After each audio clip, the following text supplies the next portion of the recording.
അല്ലാഹുവിന്റെ റസൂൽ പറയുന്നു, ഇദത്തുഖിദൽ ഫൈഉ ദിവലാ വൽ അമാനത്തു മഗ്നമാ വസ്സകാത്തു മഗ്റമാ വതുഅല്ലിമ ലിഗൈരിദ്ദീൻ വസാദൽ ഖബീലത ഫാസിഖുഹും.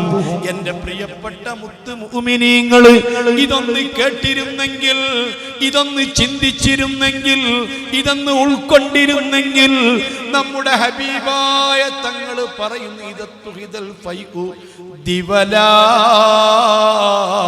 പൊതുമുതൽ ഓരോരുത്തരും അവനവന്റെ ഇഷ്ടമനുസരിച്ച് കൈകാര്യം ചെയ്യപ്പെട്ടാൽ അത് സർക്കാരിന്റെ മുതലാണെങ്കിലും, പഞ്ചായത്തിൽ നിന്ന് കിട്ടുന്ന മുതലാണെങ്കിലും, കാർഷിക വകുപ്പിൽ കിട്ടുന്നതാണെങ്കിലും, ബ്ലോക്കിൽ നിന്ന് കിട്ടുന്നതാണെങ്കിലും, ഏത് കാര്യത്തിലുള്ള മുതലാണെങ്കിലും പൊതു മുതല് അവനവന്റെ സ്വത്ത് പോലെ അവനവന്റെ ഇഷ്ടത്തിനനുസരിച്ച് കൈകാര്യം ചെയ്യപ്പെടുന്ന കാലം വന്നാൽ അവനവനിഷ്ടപ്പെട്ടവർക്ക് കൊടുക്കുന്നു, അവനവനിഷ്ടപ്പെട്ടവർക്ക് തടയുന്നു, അവന് വെറുപ്പുള്ളവർക്ക് കൊടുക്കാതിരിക്കുന്നു.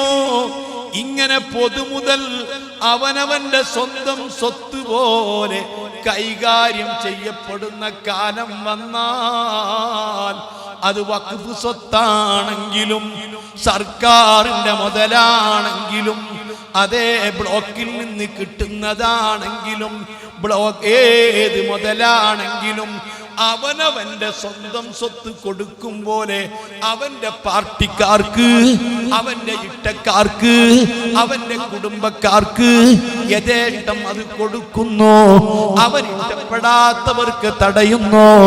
ഈ രൂപത്തിൽ പൊതുമുതൽ കൈകാര്യം ചെയ്യപ്പെടുന്ന കാലം വന്നാൽ ഇദത്തുഹിദൽ ഫൈഉ ദിവലാ വൽ അമാനത്തു മഗ്നമാ, വിശ്വസിച്ചേൽപ്പിച്ച സമ്പത്ത് അതേ സമരാർജിത സമ്പത്ത് പോലെ സ്വന്തമായി ഗനീമത്ത് കിട്ടിയതുപോലെ ഉപയോഗിച്ചു തുടങ്ങിയാൽ പള്ളിക്കമ്മിറ്റിയുടെ പൈസ, ഉറൂസിന്റെ പൈസ, സ്ഥാപനത്തിന്റെ പൈസ, സംഘടനയുടെ പൈസ, ഇങ്ങനെ ഓരോരുത്തരുടെയും ആ ഇഷ്ടത്തിനൊത്തുകൊണ്ട് അതുകൊണ്ട് ബിസിനസ് ചെയ്യുന്ന കാലം വന്നാൽ സുബ്ഹാനല്ലാഹ്, ഒട്ടുമിക്ക ആളുകളും അറിയാത്തവരാ, അറിയാതെ ചെയ്തു പോകുന്നതാ. ഓ മുസ്ലിമീങ്ങളെ, ഇത് പറയാൻ നമ്മുടെ കൂട്ടത്തിൽ ആളുകൾ വേണ്ടേ? അല്ലാഹുവിന്റെ ഖുർആൻ അനുസരിച്ച്, മുത്തുനബിന്റെ ഹദീസ് അനുസരിച്ച്, അഇമ്മത്ത് രേഖപ്പെടുത്തിയ മസ്അലകൾ അനുസരിച്ച്, അതേ അഇമ്മത്ത് പറഞ്ഞ ഇമാമിയങ്ങൾ എഴുതി വെച്ച മസ്അലകൾ അനുസരിച്ച് സ്വാലിഹീങ്ങളെ ചരിത്രം അവതരിപ്പിച്ചുകൊണ്ട് നിങ്ങളോട് നസീഹത്ത് ചെയ്യാൻ, അതിനാണ് നിങ്ങൾ എനിക്ക് ഭക്ഷണം തന്നത്, അതിനാ നിങ്ങൾ എന്നെ സ്വീകരിച്ചത്, അതിനാ നിങ്ങൾ എനിക്ക് ടിക്കറ്റ് എടുത്ത് തന്നത്, അതിനാ നിങ്ങൾ എന്നെ ആദരിക്കുന്നത്. ഇത് ഞാൻ ചെയ്തിട്ടില്ലെങ്കിൽ, പറഞ്ഞിട്ടില്ലെങ്കിൽ നാളെ ആഖിറത്തിലെത്തുമ്പോ നിങ്ങൾ എന്റെ പെരടിക്ക് പിടിക്കൂലേ, എന്നെ കുറ്റപ്പെടുത്തൂലേ? ഈ മുസ്ലിയാർക്ക് ഞങ്ങൾ ടിക്കറ്റ് എടുത്ത് കൊടുത്തതാ, ഞങ്ങളിട്ട് അതേ ഭക്ഷണം കൊടുത്തതാ, വണ്ടി കൊണ്ടുപോയി കൊണ്ടുവന്നതാ, ഞങ്ങൾ സ്റ്റേജ് കെട്ടിക്കൊടുത്തതാ, സൗകര്യങ്ങളൊക്കെ ചെയ്തു കൊടുത്തതാ. ഈ മുസ്ലിയാർ ഇത് ഞങ്ങളോട് പറഞ്ഞില്ല. പറയരുതേ മക്കളെ, പറയരുതേ ഉപ്പമാരെ, പറയരുതേ സഹോദരന്മാരെ. ഒരു പള്ളിന്റെ പൈസയാ അല്ലെങ്കിൽ കമ്മിറ്റിന്റെ പൈസയാ, അതിന്റെ ട്രഷററോ അതിന്റെ സെക്രട്ടറിയോ അതിന്റെ പ്രസിഡന്റോ അതെടുത്ത് ഉപയോഗിച്ചുകൂടാ, അതുകൊണ്ട് ബിസിനസ് നടത്തിക്കൂടാ, അത് കടം കൊടുത്തുകൂടാ, നോട്ട് ചില്ലറയാക്കിക്കൂടാ, ചില്ലറ നോട്ടാക്കിക്കൂടാ. ആ കാശ് കൊടുത്തുകൊണ്ടൊരാള് കാസർഗോഡ് പോയപ്പോ എന്തോ ഒരു സാധനം വാങ്ങിയതാ. അത് പള്ളിന്റെ മുതലാ, അവന്റെ മുതലല്ല. അവൻ പിന്നങ്ങ് കൊടുക്കാമെന്ന് കരുതി, അവന്റെ വീട്ടിലെ കാശെടുത്ത് വെക്കാമെന്ന് കരുതി പള്ളിന്റെ കാശ് കൊടുത്ത് വാങ്ങിയ മുതല് അത് പള്ളിക്കു തന്നെ. നേർച്ചന്റെ കാശെടുത്ത് വാങ്ങിയ മുതല് അത് നേർച്ച തന്നെ, അത് വ്യക്തിയുടെ സ്വഭാവമല്ല. അത്തരം കാര്യങ്ങൾ ചിന്തിക്കാതെ, അതൊന്നും മനസ്സിലാക്കാതെ ഇതാ മാത്രം അമാനത്ത് വിശ്വസിച്ചേൽപ്പിക്കപ്പെട്ട മുതല് സ്വന്തം സ്വത്ത് പോലെ ഗനീമത്തായി കിട്ടിയതുപോലെ ഉപയോഗിക്കുന്ന കാലം വന്നാൽ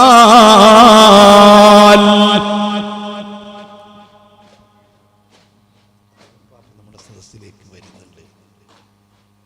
അല്ലാഹു അക്ബർ, അല്ലാഹു അക്ബർ, അല്ലാഹു അക്ബർ വലില്ലാഹിൽ ഹംദ്.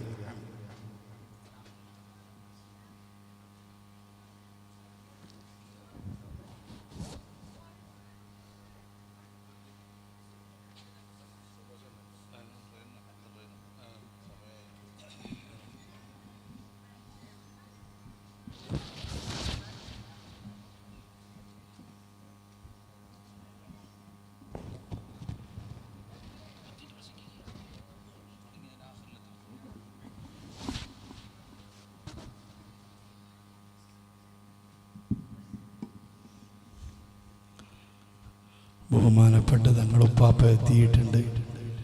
രണ്ടുപേർക്കും ഒരേ ട്രെയിനിൽ പോകാനുള്ളതാണ്. തങ്ങളുപ്പാപ്പയെ നിർത്തി എനിക്ക് പറയാൻ കഴിയില്ല. ആ ഒറ്റ കാര്യം കൂടി പറഞ്ഞ് ഞാൻ അവസാനിപ്പിക്കുന്നു.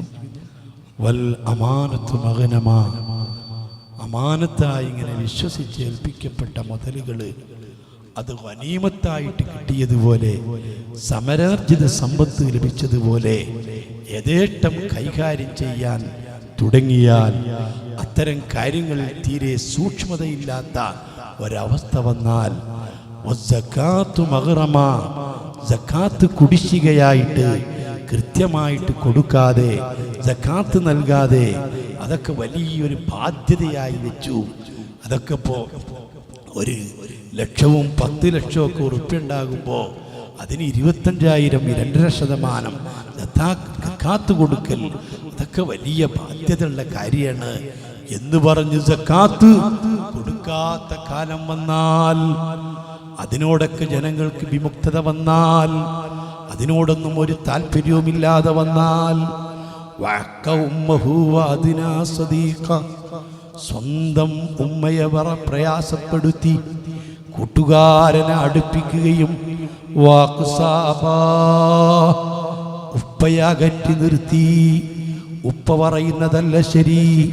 കല്യാണം നടത്തുമ്പോൾ, മറ്റ് വീടുദ്ഘാടനം നടക്കുമ്പോൾ, മറ്റ് ഫംഗ്ഷനുകൾ നടക്കുമ്പോൾ അവനവൻ്റെ കാരണവരായ ഉപ്പ, നാട്ടിലെ പ്രസിഡന്റായിരിക്കുന്ന ഉപ്പ, മതബോധത്തിൽ നടക്കുന്ന ഉപ്പ, എല്ലാ അർത്ഥത്തിലും ദീനനുസരിച്ച് ജീവിക്കണമെന്ന് ഇസ്ലാമിൻ്റെ പൈതൃകങ്ങളൊക്കെ സൂക്ഷിച്ച് ജീവിക്കുന്ന ഉപ്പ, ആ ഉപ്പയുടെ നിർദ്ദേശങ്ങളോ ഉപ്പയുടെ മാനമോ പരിഗണിക്കാതെ അവനവൻ്റെ കൂട്ടുകാരും ചങ്ങാതിമാരും പറയുന്നതനുസരിച്ച് അതിന് തുള്ളിച്ചാടിയിട്ട് ലഹരിയും അതുപോലത്തെ വസ്തുക്കൾ ഉപയോഗിച്ച് മഞ്ഞക്കല്യാണവും ചുവപ്പ് കല്യാണവും ഇങ്ങനത്തെ കാര്യങ്ങളൊക്കെ ചങ്ങാതിമാർക്ക് ഒത്തുകൊണ്ട് നമ്മുടെ മുസ്ലിം സമുദായം പ്രവർത്തിക്കുന്ന കാലം വന്നാൽ എത്രയെത്ര ഉപ്പമാരുണ്ട്, കാരണവന്മാരുണ്ട്, മക്കൾ പറയുന്നത് കേൾക്കുന്നില്ല. അവരൊക്കെ നല്ല ഇസ്ലാമിൻ്റെ ഇസ്ലാമികമായിട്ട് വളർന്നവരും ഇസ്ലാമിൻ്റെ സംസ്കാരമനുസരിച്ച് ജീവിച്ചവരും നാട്ടിലെ പള്ളി മദ്രസ പോലുള്ള ഷിആറുകൾക്ക് നേതൃത്വം കൊടുക്കുന്ന ആളുകളുമാണ്.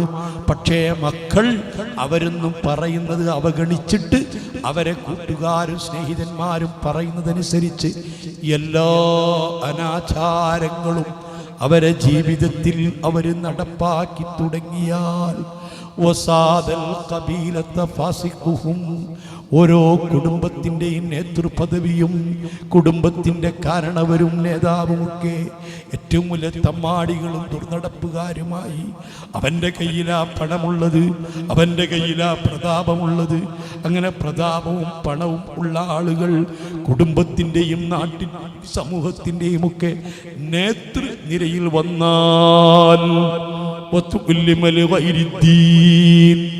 ദീനിന് വേണ്ടിയല്ലാതെ അറിവ് പഠിക്കുന്ന കാലം വന്നാൽ, ആത്മീയമായ അറിവ് പോലും പഠിക്കുന്നത് ഇന്ന് ജോലിയും ഗൾഫിലും മറ്റുമൊക്കെ നല്ല ജോലിക്ക് ചാൻസും സാലറിയും അനുസരിച്ചാണ്. നല്ല ഏറ്റവും കൂടുതൽ ജോലിക്ക് ചാൻസ് ഉള്ളത് കിട്ടണം.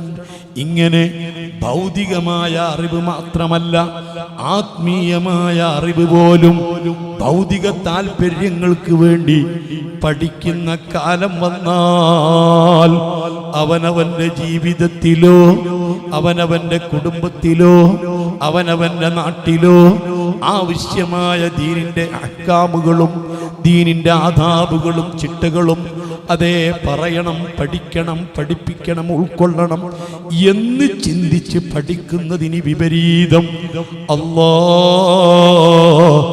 ഭൗതികമായ കാര്യങ്ങൾക്ക് വേണ്ടി ഇൽമ് പഠിക്കുന്ന കാലം വന്നാൽ വീണ്ടും മുത്തുനബി സ്വല്ലല്ലാഹു അലൈഹി വസല്ലമ എണ്ണി പറയുന്നു, വദഹറത്തിൽ ഖൈനാതു, രാഗം പാട്ടുപാടുന്ന പെണ്ണുങ്ങള് സ്റ്റേജുകളിൽ കയറിയിട്ട് തുള്ളിച്ചാടുന്ന കാലം വന്നാൽ ഏറ്റവും നല്ല പേരും പ്രശസ്തിയുമുള്ള ഹാജിയാരുടെ മകനും മകളും നടക്കുന്ന കല്യാണം, ആ കല്യാണത്തിൽ വരെ ധാരാളം ആലിമീങ്ങളും ആദരിക്കപ്പെടേണ്ട വ്യക്തികളും ഉള്ള സന്ദർഭത്തിൽ പോലും അവരെയൊന്നും വകവെക്കാതെ അന്യപുരുഷന്മാരോടൊന്നിച്ച് ക്യാമറയ്ക്ക് മുൻപിൽ നിന്ന് അതാ പെൺകുട്ടിയുടെ കൈപിടിച്ച് ചുറ്റിക്കുകയാണ്. ഇത്തരത്തിലുള്ള തോന്നിവാസങ്ങൾ ലോകത്ത് യഥേഷ്ടം ഒരു തിന്മയാണെന്നറിയാത്ത രൂപത്തിൽ നന്മ പോലെ ലോകത്ത് പ്രചരിച്ചാൽ, വൽമആസിഫു, എവിടെ നോക്കിയാലും വാദ്യോപകരണങ്ങളാണ്, ചെണ്ടയാണ്, ബാൻഡാണ്, അതുപോലത്തെ മറ്റുപകരണങ്ങളാണ്. ഈ രൂപത്തിൽ ഈ ഉമ്മത്ത് അതപ്പതിച്ച് തുടങ്ങിയാൽ മുത്തുനബി പറയുന്നു, ഫർതഖിബൂ ഇൻദ ദാലിക റിഹൻ ഹംറാ, ആ കാലത്ത് നിങ്ങൾക്ക് ഖിയാമത്ത് നാളിന്റെ പെട്ടെന്നുള്ള പ്രധാനപ്പെട്ട അടയാളങ്ങളാകുന്ന ചുവന്ന തീക്കാറ്റ് നിങ്ങൾ പ്രതീക്ഷിക്കുക. വസൽസലതൻ വഖസ്ഫൻ വമസ്ഖാ, വലിയ വലിയ ഉരുൾപൊട്ടലുകളും വലിയ ഭൂകമ്പങ്ങളും നിങ്ങൾക്ക് പ്രതീക്ഷിക്കാം.